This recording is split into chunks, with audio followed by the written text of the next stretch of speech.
Boa noite, feliz ano novo.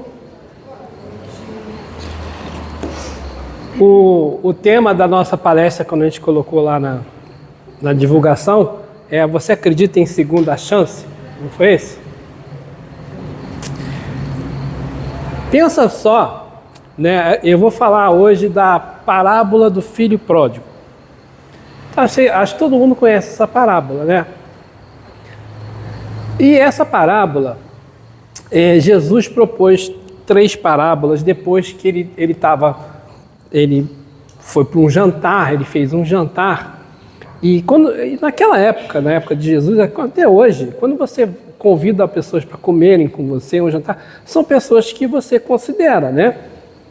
Então, assim, são amigos, ou até moço de negócio, mas são pessoas que você tem um bom relacionamento, né? E você quer compartilhar alguma coisa com elas. E aí, né, ele sentou, começou o jantar, e aí o texto de Lucas, no capítulo 15, fala assim: todos os publicanos e pecadores se aproximaram para ouvi-lo.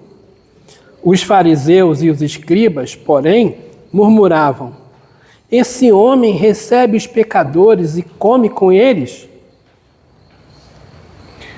Porque, né, para os judeus, os publicanos eram cobradores de impostos para Roma, de Roma. Então, que Roma era o país invasor, né, que tinha subjugado os judeus, né, Israel. Então, eles tinham raiva, né?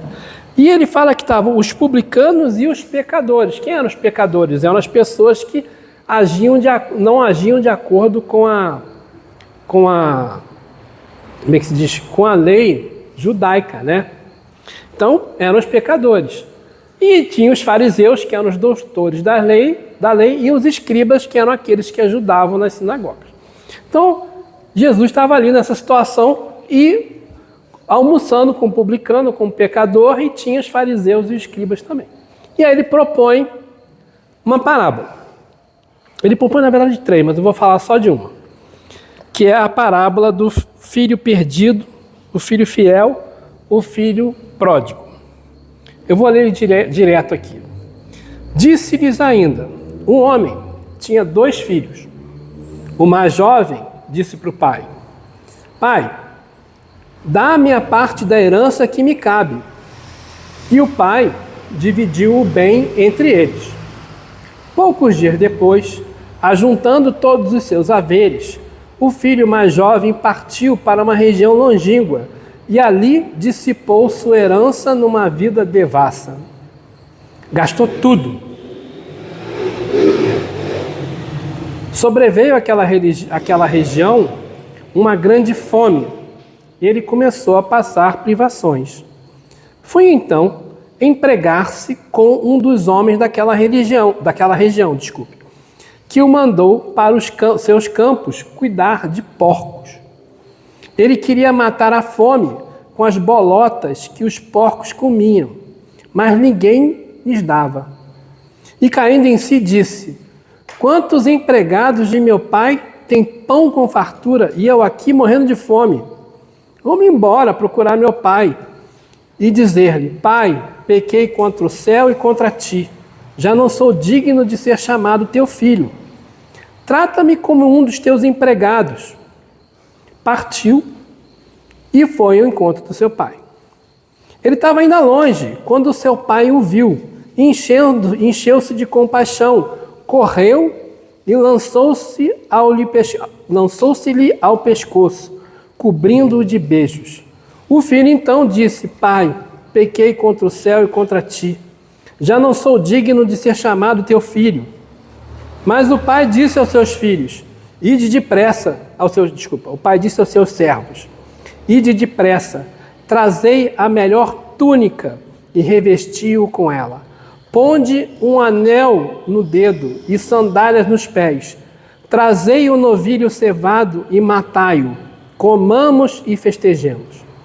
Pois este é meu filho, e por este meu filho estava morto e tornou a viver. Estava perdido e foi reencontrado. e começaram a festejar. Seu filho mais velho estava no campo. Quando voltava, já perto de casa, ouviu músicas e danças.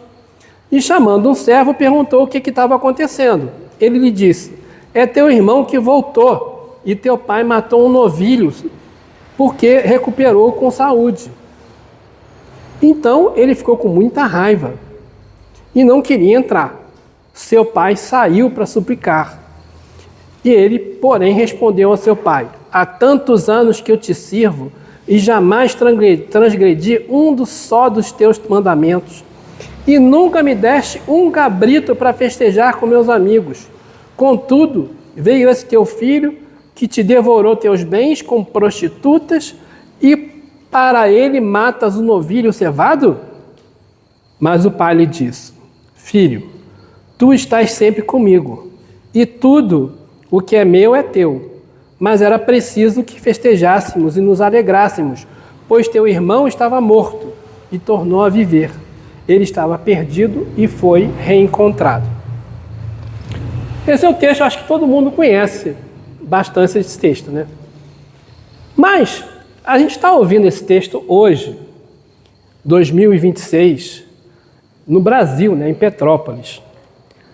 Mas vamos ouvir esse texto no século I, no ano 30, 32, 33. Como é que era a sociedade na época? A sociedade era uma sociedade patriarcal. E aquelas pessoas dessa parábola aí, né, que era uma fazenda, eram o quê? Camponeses. Eram pessoas que viviam da terra. E como é que eram as aldeias naquele tempo? Vocês acham que uma aldeia tinha 100 casas? Não. Nazaré, que é a cidade onde Jesus nasceu, os arqueólogos hoje chutam que tinha umas 80 casas a cidade. Então, uma aldeia devia ter o quê? 20 casas, 30 casas, 20 famílias, 30 famílias. Era uma comunidade ali, né? E era uma sociedade patriarcal. E o pai, ele tinha então uma fazenda, ele tinha propriedade. Segundo a lei judaica, a herança do primogênito, do filho mais velho, era 2/3 de tudo, porque o filho mais velho era quem representaria o pai na falta dele. Na falta do pai, quem vai representar o pai vai ser o filho mais velho. Então, a parte da herança dos filhos era: o primogênito ganhava 2/3. O resto dividia 1/3. No caso, tinha 2 filhos. Então, o filho mais novo, ele tinha direito a 1/3. Só que, como eu falei, uma sociedade patriarcal em que existia um respeito muito grande pelo segundo mandamento, honrar pai e mãe. E eles, né, tratar mal a um pai era um pecado capital. E desejar a herança do pai era o mesmo que desejar que ele estivesse morto. Né? Se você quer o dinheiro, a herança do teu pai, antes da hora, porque você queria que ele estivesse morto. Então isso é uma grande ofensa ao pai. E o outro filho, né, o filho mais velho, teria direito a 2/3, mas enquanto eles estão com aquela fazenda, vamos falar assim, né, funcionando, ela podia, né, o capital podia aumentar. Então, ele 2/3 de 100 podia se tornar, com o tempo, 2/3 de 130, 120, não é isso? Então, o filho mais novo chega e faz essa afronta ao pai. E como vocês veem, estou falando de uma cidade, né, de uma aldeia pequenininha, de camponeses, a terra, ela tinha muito valor. A terra não era igual para a gente aqui, quando a gente compra e vende um apartamento ou uma casa ou um terreno. A terra era subsistência. Não existia dinheiro, não tinha o valor que tem hoje. Você entende o que eu estou falando?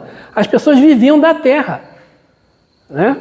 E o escambo também fazia parte da economia local.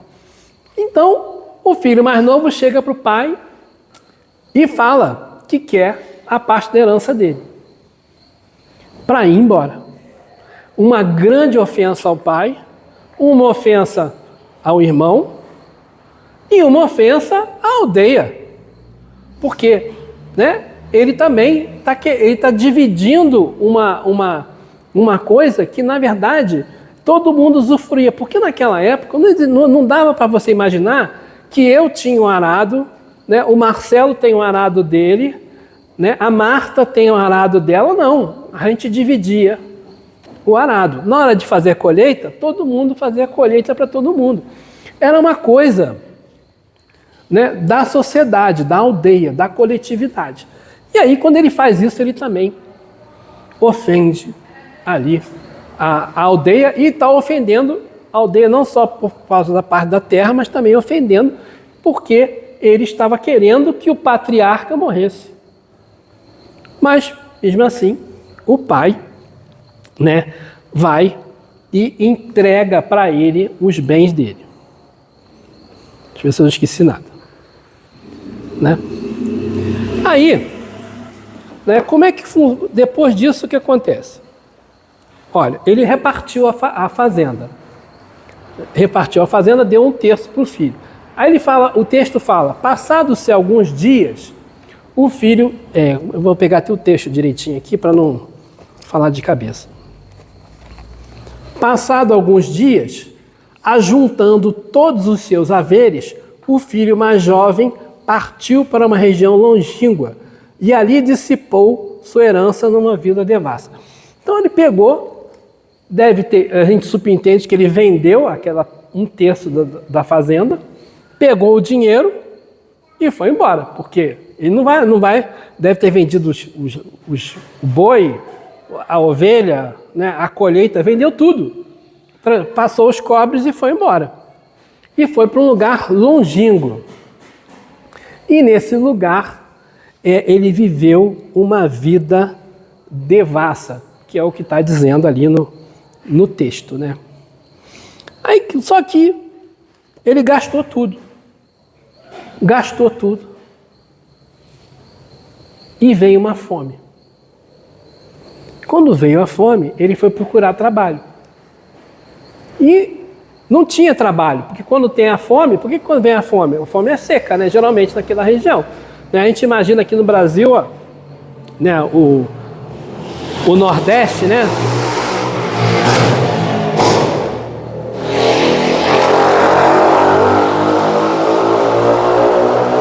A seca, né, no Nordeste, aqueles lugares bem pobres, né? Aquelas vaquinhas magrinhas, né? Aqueles jegues magrinhos, né? Tudo seco. Era a fome. E aí ele vai procurar emprego. E aí ele vai trabalhar com porcos, apacentando porcos. Mas também naquela sociedade, para os hebreus, os porcos eram impuros, os porcos eram imundos. Está lá no Levítico, capítulo 11, se não me engano, dizendo lá quais são os alimentos que eram puros e os que eram imundos. E os porcos estão dentro dos imundos.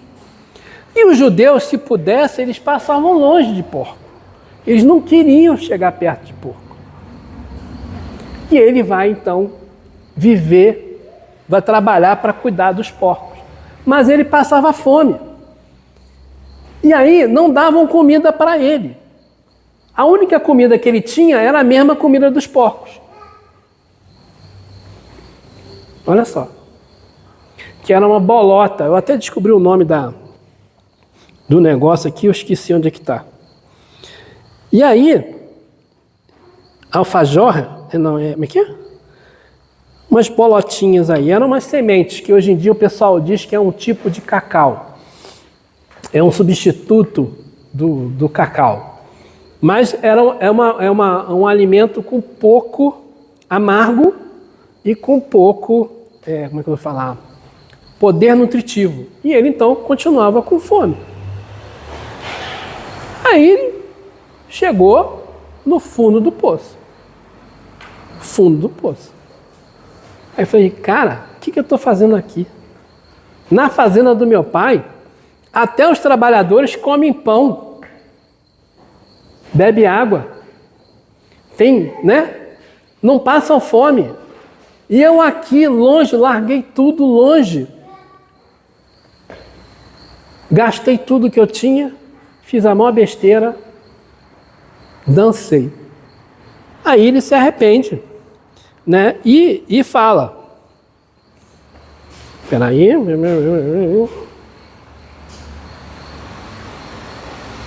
aí caiu em si. Quantos empregados de meu pai têm pão e com fartura, e eu aqui morrendo de fome? Vou-me embora procurar o meu pai e dizer-lhe, pai, pequei contra o céu e contra ti. Já não sou digno de ser chamado seu filho. Trata-me como um dos seus empregados. Por que ele fala que já não era mais digno de ser tratado como filho? Porque na lei judaica falava que quando um filho fazia o que ele fez, era para ele ter sido deserdado e até apedrejado, porque ele tinha negado o pai. Então ele já sabe que ele não tem direito de ser filho. E ele fala, eu pequei contra o céu, contra Deus. E pequei contra o meu pai, o pai da parábola. E ele pecou também contra a comunidade, porque ele, para a comunidade, ele já não era mais filho. Partiu dali e foi ao encontro de seu pai. Ele ainda estava longe. Quando o seu pai o viu, encheu-se de compaixão, correu, lançou-se-lhe ao pescoço, cobrindo-o de beijos. O filho então disse, pai, pequei contra o céu e contra ti, já não sou digno de ser chamado seu filho. Nessa sociedade patriarcal, os anciões, eles se vestiam com uma túnica, uma sandália, e eles andavam de forma majestosa, andavam devagar. Porque era um direito adquirido, porque o ancião, ele tinha um poder natural sobre os outros. Isso é uma coisa interessante, se a gente trabalhar se a gente trabalha na sociedade ocidental, mas se a gente for para o Oriente, for para Dubai, foi para o Emirados Árabes do Dubai, foi para a Arábia Saudita, ou foi até para a Indonésia, para esses lugares, ou até para o Egito, a gente vai descobrir que eles sempre pedem, os indianos também, pedem bênção para o pai. Na hora de fechar negócio, a gente aqui no Brasil, eu falei, pai, fechei um negócio, legal, beleza. Lá não, pai, o Gabriel está me propondo um negócio aqui, eu acho legal, o senhor dá a sua bênção, o que você acha? O pai tem que dar a bênção. Então, os anciões tinham esse poder, e eles andavam, então, de forma majestosa, devagar. E tinha túnica. Você não ia nunca ver um ancião correndo. Não existia esse negócio de fazer ginástica, não, porque não precisava. Lá era todo mundo magrinho. Então, ele não ia sair correndo. Até porque se ele estava de túnica, ia tropeçar e, cair no chão, Então, se você visse um ancião correndo, corre também, porque deve ser um negócio sério. O bicho está pegando. E aí, a história fala que o ancião, quando viu o filho, saiu correndo em direção ao filho. Mas também lá naquela região, até mesmo aqui, não era comum os pais beijarem os filhos. Inclusive, né, lá naquela região, naquela época, quando havia um conflito, eles tinham um mediador. E aí eles discutiam, né? O mediador ia lá, ia se discutir, e quando se chegava a um acordo, esse acordo era só selado com um beijo, com um selinho na bochecha. É o selo. O negócio era selado. Mas então não tinha esse negócio de ficar beijando. E aí o texto fala que, Jesus, né, falando, que o pai sai correndo, agarra o filho pelo pescoço, pendura no pescoço dele e beija ele. Começa a beijar o filho. A gente aqui pode achar que isso é normal, né? O meu filho viajou, passou um ano fora, veio para agora para o Natal, na segunda-feira foi embora de volta para os Estados Unidos, vai ficar mais um ano fora. Então a gente abraça ele, beija ele, né? Porque é o filho. Quando chegou, ele estava lá em casa, estava para fazer, a gente vai lá dar um beijinho no filho, porque a gente está com saudade. Lá não tinha isso não. Não existe isso. Então, né? Mostra uma coisa diferente, o pai em direção ao filho. E aí, né, ele vira para o filho, quase que eu perdi aqui. Aí ele fala assim, não, peraí, porque o filho fala, né, pequei contra ti, contra o céu, já não sou mais digno de ser chamado seu filho. Ele falou, nada, bicho. Cala a boca. Chamou os servos e mandou separar uma túnica, um anel e sandálias. Quem andava, naquela época, os servos andavam descalços. Só o dono da família, né, o patrão, usava sandália. Só os irmãos e o pai. A túnica e o anel representavam a família. O anel provavelmente tinha o brasão da família, né? Então, o pai imediatamente chamou, olha, dá para ele uma túnica, um anel e sandália. Ele chegou querendo ser trabalhador. Não. Você é da família. Trouxe ele de volta para a família. E aí ele mandou pegar um bezerro cevado e matar o bezerro. Quantas pessoas a gente falou, quantas famílias a gente tinha na nossa aldeia fictícia? 30. Tinha geladeira na época? Então, se matar uma ovelha, dá para uma família, né? Um bezerrinho dá para uma família comer em 2 dias, né? Agora um boi, quando matava o boi, era festa para a aldeia toda, para todo mundo. Festa para geral. Festa para geral. Matou o boi. Era uma festa para geral. Então, preparou a festa. E aí começou a cantoria, a dança, não sei o que, churrasco de boi, né? Boi cevado, né? Novilho cevado que eles chamam. Então, assim, é um boi gordo. Então, tinha muita comida e muita festa. O filho mais velho, então, aparece na história. O filho mais velho estava longe.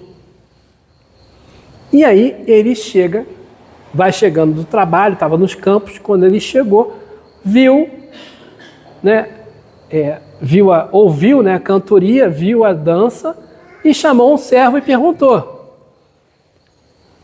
o que está acontecendo? Não, é que teu irmão voltou são e salvo. E teu pai mandou matar um novilho e fazer uma festa para ele. Aí o texto fala, ele ficou com raiva. Seu filho mais velho estava no campo.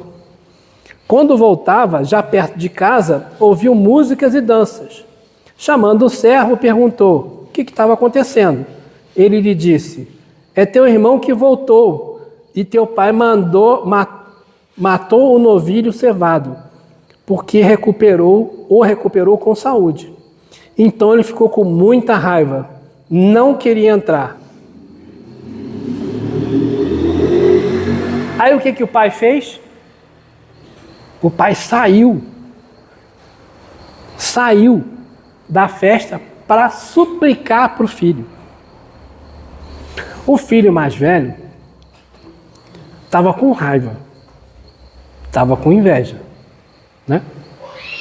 Mas o pai saiu para suplicar-lhe.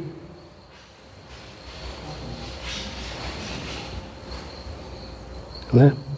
E aí o filho fala assim, peraí, deixa eu ver, eu estou perdido aqui porque ficou fora da fora da ordem. 13, 19, 20. O filho ficou com muita raiva, com muita inveja, porque ele sempre fez tudo direitinho, ele seguia as regras. Né? Aí o pai fala assim, filho, tu estás sempre comigo, e tudo que é meu é teu. Mas era preciso que festejássemos e nos alegrássemos, pois que esse teu irmão estava morto e tornou a viver. Ele estava perdido e foi encontrado.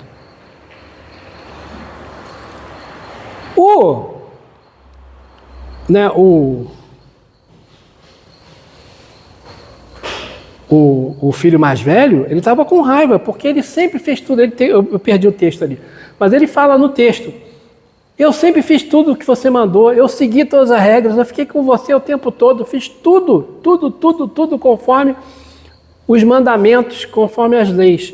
E você faz isso e você nunca me deu nenhuma ovelha para eu festejar com meus amigos. É esse o texto. E você, para esse maluco aí que gastou tudo com prostituta, e você me vendeu a herança da família e gastou tudo com prostituta, quando ele volta você faz isso? Ele ficou muito chateado. Né? Então, essa foi a história que Jesus contou para os fariseus. Então vamos pensar bem de quem que ele estava falando. Né? O pai, esse é fácil, é Deus, né? O pai era Deus. O filho mais novo, o filho pródigo, que não é bem pródigo, mas o pecador, ele representava os publicanos e os pecadores. Lembra que no início falou? Ele sentou com publicanos e pecadores. E aí os fariseus e os começaram a reclamar dele. Quem eram os fariseus e os escribas na história? Era o filho mais velho. Era o filho mais velho. Porque os fariseus, os escribas, seguiam a lei de Moisés certinha, tudo certinho, faziam tudo de acordo com o que a lei mandava, seguia todos os rituais. E vamos pensar agora, vamos trazer isso para hoje. O pai é Deus. Né? Mas quem é o filho pródigo? Quem é que vende? Quem é que pede herança e vai embora? Quem é que nega o pai? Quem é que quer que o pai morra para fazer o que bem entender? Nossa, a cara de vocês é o máximo. Ninguém quer dizer nada. Porque muitos de nós, a gente assim, não, eu acredito em Deus, eu só não quero ter nada com Ele. Eu não quero ter nada com Deus. Eu acredito Ele lá, eu aqui. Né? Quando eu era criança, minha mãe falava uns negócios, falava assim, vai com Deus, meu filho. Eu fingia que esbarrava em alguma coisa, eu falei, vai comigo, mas não me atrapalha. Esse é o pensamento do filho pródigo. Acredita em Deus, mas não quer seguir as regras. Mas Deus, o que o pai fez? Vai, meu filho, faz o que você quiser, a vida é tua. Deus não é dono de tudo, tudo, não é? Né? E nós não somos filhos dele, a gente não tem direito a uma parte do que dele. Então a gente várias vezes na nossa vida, a gente pega a nossa herança antes da hora. A gente quer fazer o que a gente tem vontade de fazer. A gente vai embora e faz o que a gente quer. Esquece de Deus, nega Deus. E aí a gente começa, vai para a vida, faz um monte de besteira, aí vem a fome. O que é a fome?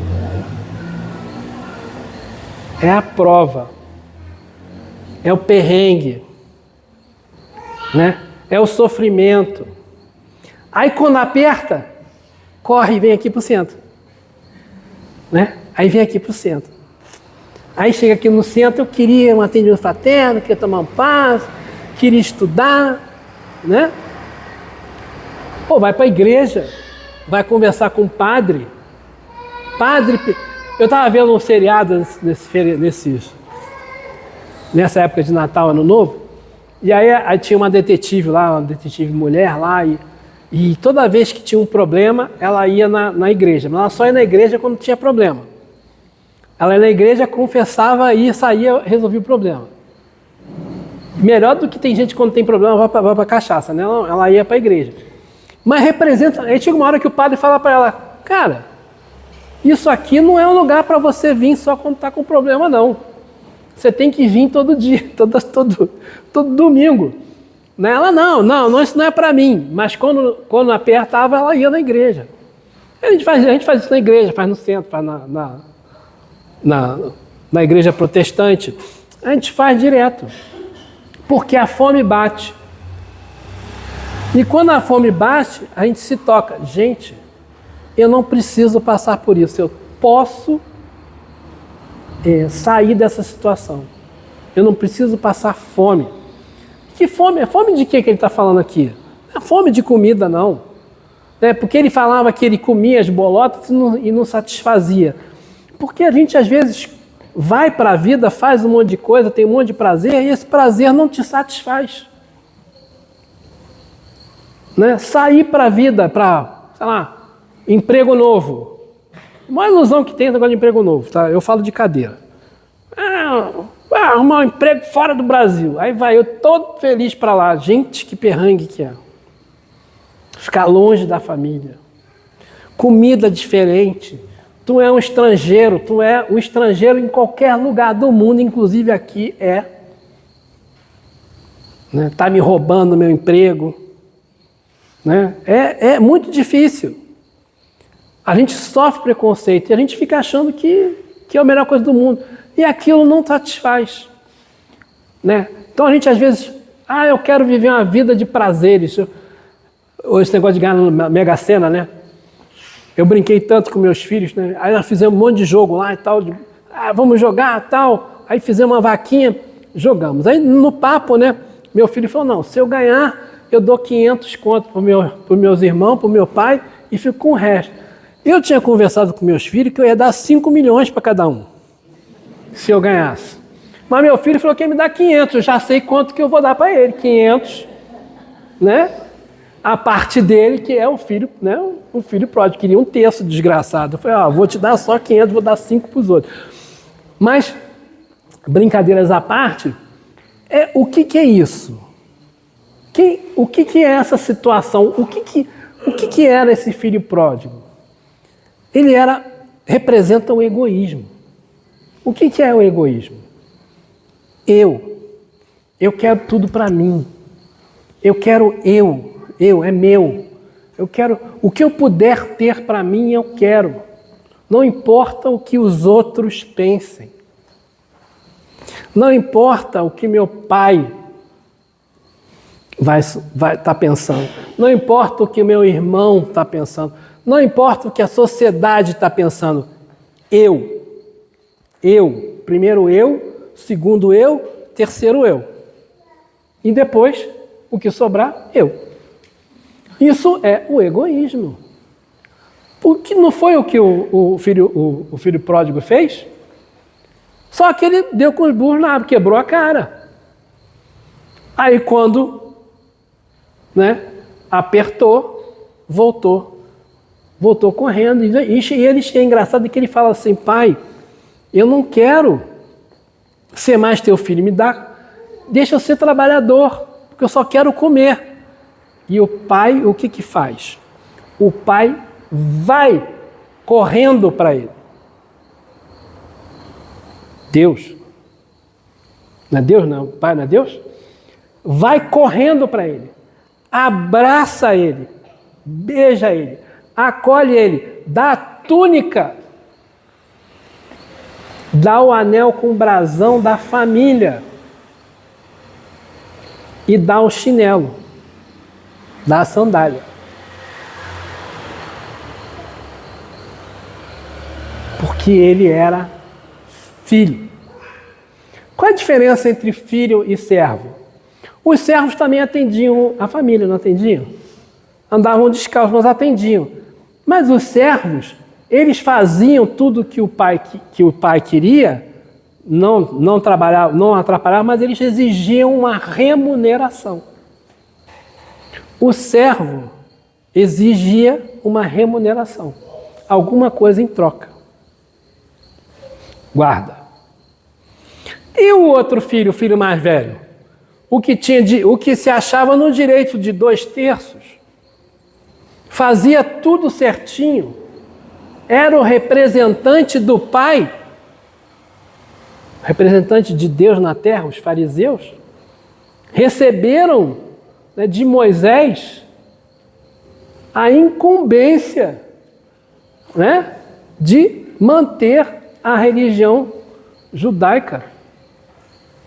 Israel, né, o povo prometido de Deus, eles recebem essa tarefa. E eles então, de acordo com o que eles aprenderam, eles tinham que, para serem o povo prometido, eles tinham que seguir aquelas regras. E as regras, para eles, seguir as regras que estavam escritas ali, era suficiente. Seguir o ritual era suficiente. Mas Jesus fala, não é isso. E quando o fariseu, ou o filho mais velho, vê que o pai recebeu aquele pecador de volta e trouxe ele para a família, ele ficou com raiva. Por quê? O que ele tinha? Né? Qual era... Destrava para mim. Precisa da cola. Qual era a característica dele? Ele era egoísta também, né? Igual o outro filho, o filho que já tinha saído, que tinha fugido. Mas ele também, né? Cadê minha cola? Ele era o orgulho. Ele era o orgulhoso. Porque, o que é o orgulhoso? Ele se achava melhor do que todo mundo. O que é orgulhoso? Eu sou o melhor. E todo mundo é pior do que eu. E o egoísta, eu quero tudo para mim. Eu em primeiro lugar, segundo, terceiro, quarto, quinto, tudo para mim. E eu sou melhor do que todo mundo. Quais são as duas chagas da humanidade? Orgulho e egoísmo. Junta os dois, você tem um negócio chamado mal. O que é o mal? O mal é o orgulho e o egoísmo. São as chagas da humanidade. Então essa parábolazinha aqui está falando da humanidade. Está falando dos orgulhosos e dos egoístas. Está falando do mal. Mas nas duas situações, o que aconteceu quando o filho mais velho chega e fica com raiva, né? Porque está tendo a festa. O pai sai da festa e vai conversar com ele para suplicar para ele. De novo, Deus vai conversar com ele. O pai vai conversar com ele. Porque Deus está sempre com a gente. Deus vem conversar com a gente. Não de maneira explícita, não aparece aqui. Né? Porque a gente às vezes tem aquela ideia, né, que a gente vê nos filmes, que Deus vai se materializar aqui uma sarça ardente, num velho de barba, de barriga trancada, né? Não é isso. Como é que Deus aparece para a gente? Aparece no momento que você vem para uma casa espírita, por exemplo, pela primeira vez você é bem acolhido, você gosta do que você ouviu, assiste a palestra, as pessoas são amáveis com você, né? E aquilo te traz um conforto, você se sente bem. Isso é Deus, providência divina, falando com a gente. Essa parábola, ela fala de providência divina, mas ela também fala de livre-arbítrio. Fala de livre-arbítrio, a gente pode escolher o que a gente vai querer, mas tem a lei de causa e efeito, que a gente vai colher o que a gente plantou. Mas o que é principal ali é a misericórdia divina, é a segunda chance. A segunda chance, a terceira chance, porque todos nós estamos tendo chances. Só da gente estar encarnado aqui é uma chance. Quantas vezes nós fizemos besteira e nós temos a segunda chance? Né? Eu fico pensando, né? Essa parábola é uma parábola que me toca muito, porque quando ele está falando do filho mais velho, está falando dos fariseus, daqueles que seguem as regras, né? Ele está falando dos falsos religiosos também, né? Quem são os falsos religiosos? São aqueles que, de qualquer religião, que exigem que você faça isso, assim, se você não fizer, você está errado. E eu já fui muito assim, eu sempre conto essa historinha. Na década de 90, eu estava no Tones com a Flávia e as crianças, e aí uma pessoa que já desencarnou, que era diretor aqui do centro. Eu estava sentado com ela lá no Tones, não sei se vocês conhecem, né? A pessoa entrou, foi lá no balcão e pediu um chopp. Um diretor do centro. Pediu um chopp. Aí eu olhei para a Flávia. Falei, tá vendo ali? Ali. O quê? Ali, lá do centro. Tomando um chopp. E aí qual foi a resposta da Flávia? Tu não bebe cerveja? Teu pai não bebe cerveja? Não bebe uísque? Né? Então a gente às vezes fica achando que ser espírita é não beber chopp, não beber cerveja. Ser espírita não é isso. Ser espírita é a gente aceitar, o bom espírita é aquele que entende que Deus, que tudo que Deus faz, né, nós vamos herdar tudo o que Ele faz. Mas como é que a gente faz para a gente receber a túnica da família de Deus, né, da família divina? Como é que a gente faz para receber um anel que vai provar que a gente está seguindo, né, a Deus?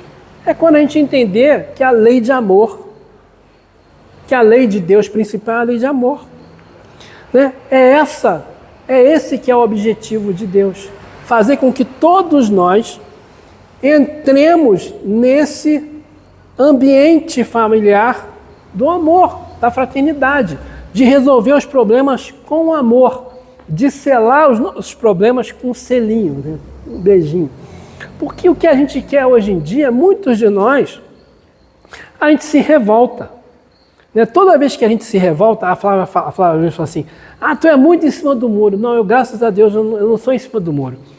É porque eu acho que tudo que é radical está errado. Isso eu aprendi. Tudo que é radical está errado. Para qualquer lado. Para cima, para baixo, para frente, para trás, para o leste, para leste e para oeste. Não me interessa. A gente não pode ser radical. Nós somos radicais na política, no esporte, na ciência, na defesa da ciência. A gente vai para bar para ficar com os amigos, a gente briga com o outro por ponto de vista, porque eu quero provar para Carla que o meu ponto de vista é o certo e o dela é o errado. Não é verdade? Não é isso? A gente briga por ponto de vista. E não tem nada a ver. Não faz sentido, né? O cara que, né, o pessoal fala, né, a pessoa que tem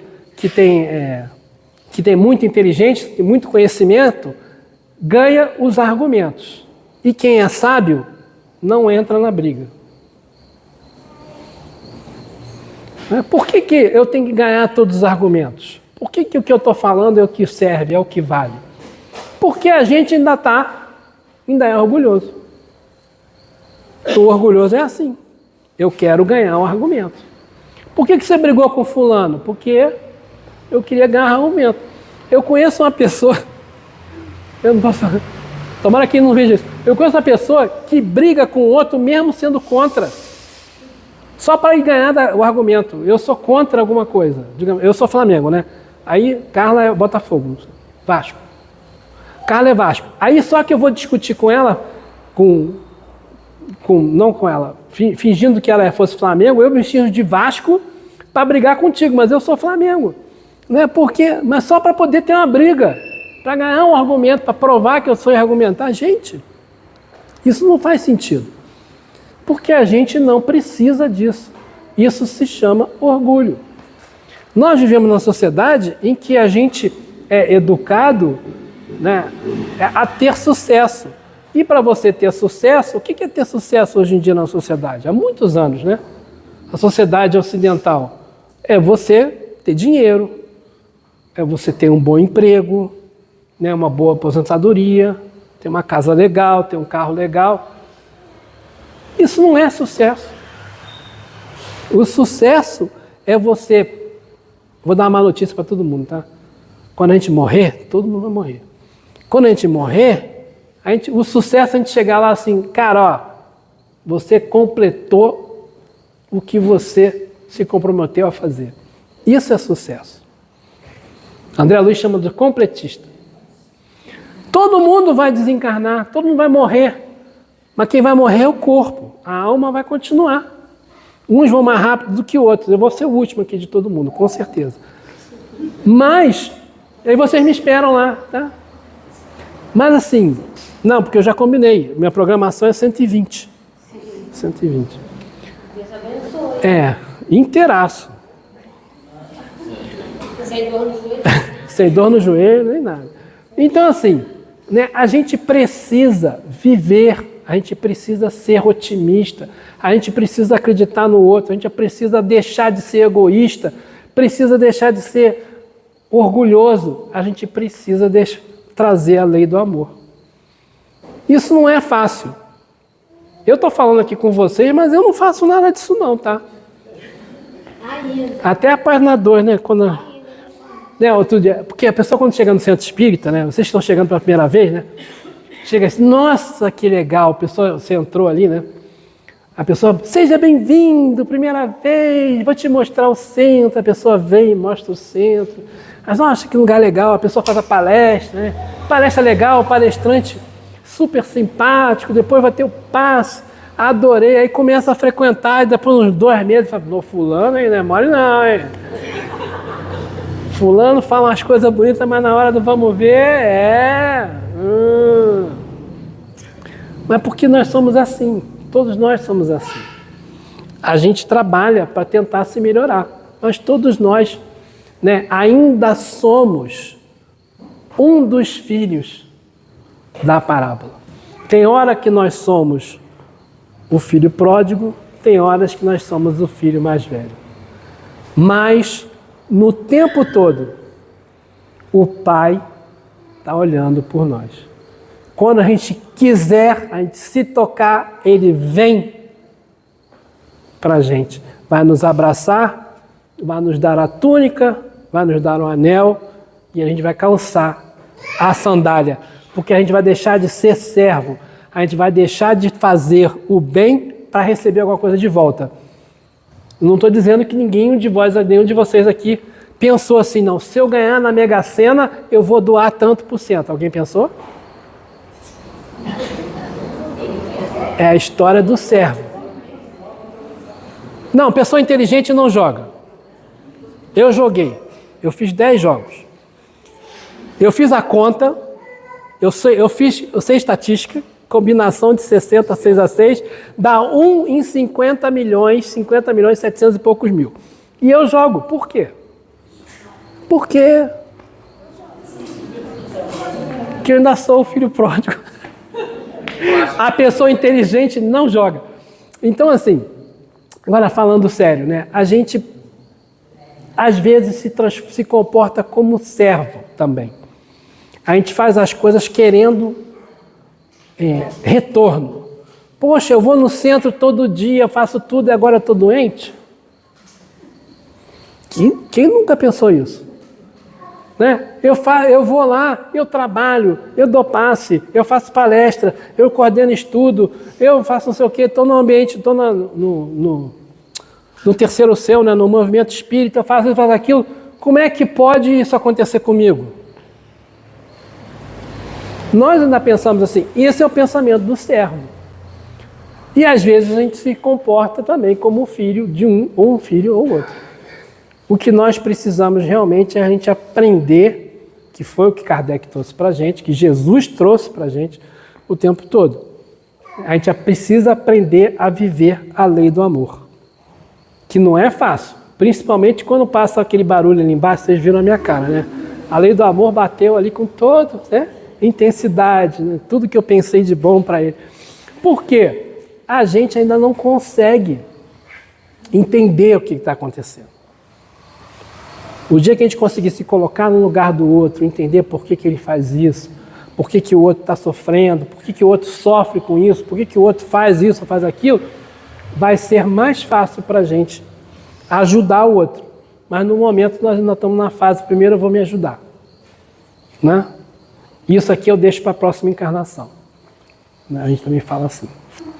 Mas faz parte. Eu estou tentando melhorar aos pouquinhos, eu vou indo, que eu sei que ainda tem muita encarnação pela frente, mas todos nós temos esse objetivo. O determinismo divino todo mundo evolui. Todo mundo vai ser espírito puro. Daqui a 1 bilhão de anos, daqui a 1 milhão de anos, daqui a 1000 anos, eu não sei. Mas todos nós ainda vamos ser. Todos nós vamos nos tornar espíritos puros. Até aqueles que estão na Bangu 1. Todo mundo. Todo mundo. Uns vão mais rápido, outros vão mais devagar. Mas todo mundo vai chegar lá. Tá bom? Uma boa noite a todos. Espero que tenham gostado. Feliz Ano Novo mais uma vez. Até a próxima.